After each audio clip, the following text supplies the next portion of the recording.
ഒരു തലേ രാഗത്തിലേക്ക് വരികയാണെങ്കിൽ 200 തവണയൊക്കെ സിനിമ കണ്ട ആൾക്കാരുണ്ടെന്ന് ഞാൻ കേട്ടിട്ടുണ്ട്. അപ്പൊ ശങ്കർ സാറും അതുപോലെ തന്നെ സാറും തമ്മിലുള്ള ആ ഒരു ബോണ്ടിങ് എങ്ങനെയാണ് ആ സിനിമയ്ക്ക്? ഞാനും ശങ്കറും ആക്ച്വലി ശ്രീനാഥ് ഒടുവിൽ ഉണ്ണികൃഷ്ണൻ ഞങ്ങളൊക്കെ ഭയങ്കര ഫ്രണ്ട്സായിരുന്നു. ഒരു സ്ഥലത്ത് താമസിച്ചിരുന്നവരാ ആക്ച്വലി. അവർ വേറെ ഇൻസ്റ്റിറ്റ്യൂട്ട്, ഞാൻ വേറെയാണ്. അവർ ചേംബറിലെ ആയിരുന്നു, ഞാൻ അടയാർ ഫിലിം ഇൻസ്റ്റിറ്റ്യൂട്ടിലായിരുന്നു. എൻ്റെ ക്യാരക്ടർ അവർ ആദ്യമേ ഫിക്സ് ചെയ്ത് തന്നെയാണ്. കാരണം എൻ്റെ ലൈഫും എല്ലാമായിട്ട് അവർ അടിപൊളിയായിട്ട് ജീവിക്കുന്ന തലവറായിട്ട് നിൽക്കുന്നത്. അത് ചില ക്യാരക്ടർ എനിക്കുണ്ട്. കാരണം ഞാൻ എൻ്റെ ലൈഫേ അങ്ങനെ ജീവിച്ചത് ഇൻസ്റ്റിറ്റ്യൂട്ടിൽ പഠിക്കുമ്പോഴല്ല.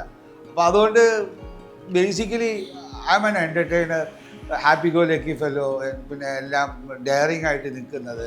ഇത്തരം ക്യാരക്ടേഴ്സ് ജനങ്ങൾക്ക് ഇഷ്ടമാണ്. അത് മാത്രമല്ല അത് എനിക്ക് നന്നായിട്ട് എൻ്റെ ബോഡിയിലുണ്ട്. അത് പിന്നെ ബെൽറ്റിലൊക്കെ അതൊരു സ്റ്റൈലായിരുന്നു, അന്നൊരു തരംഗം. അതെങ്ങനെ എനിക്കത് ഓർമ്മ തന്നെ. അത് കറക്റ്റ്. അത് ആ സമയത്ത് ഒരു തരംഗമായിട്ട് മാറി. അതിന്റെ എല്ലാ ഒറ്റ പുസ്തകമേ ഉണ്ടാവുള്ളൂ. അല്ല, അന്ന് അങ്ങനെയാണ്, റപ്പിലാണ് എല്ലാം എഴുതണേ. വേറെ ഈ പുസ്തകം കെട്ടിക്കിട്ടത് പോലെ റഫ് ബുക്ക് ഒരു ബുക്കും വെച്ച്, അതാണ് നമ്മൾ വിദ്യാർത്ഥി എന്ന് പറയുന്നതിന്റെ ഒരു അടയാളം. അപ്പൊ അത് ഞാൻ ഇതിന്റെ ഉള്ളിലേക്ക് വെച്ച്, ബെൽറ്റിന്റെ ഉള്ളിലേക്ക് വെച്ച് നേരെ കാണാം. അപ്പൊ ബുക്ക് നേരെ കാണുമ്പോൾ നമ്മൾ അതിൻ്റെതായിട്ടുള്ളൊരു സാധനം ഫീൽ ചെയ്യാൻ പറ്റും. അങ്ങനെ അല്ല, ആ സമയം നമ്മൾ ഞാൻ സ്റ്റുഡൻസിന്റെ, എനിക്ക് അങ്ങനെ 90% ഓഫ് സ്റ്റുഡൻസ് എൻ്റെ ഫാൻസ് ആയിരുന്നു. റോൾ മോഡൽ ആക്കിയ ഒരാളായിരുന്നു.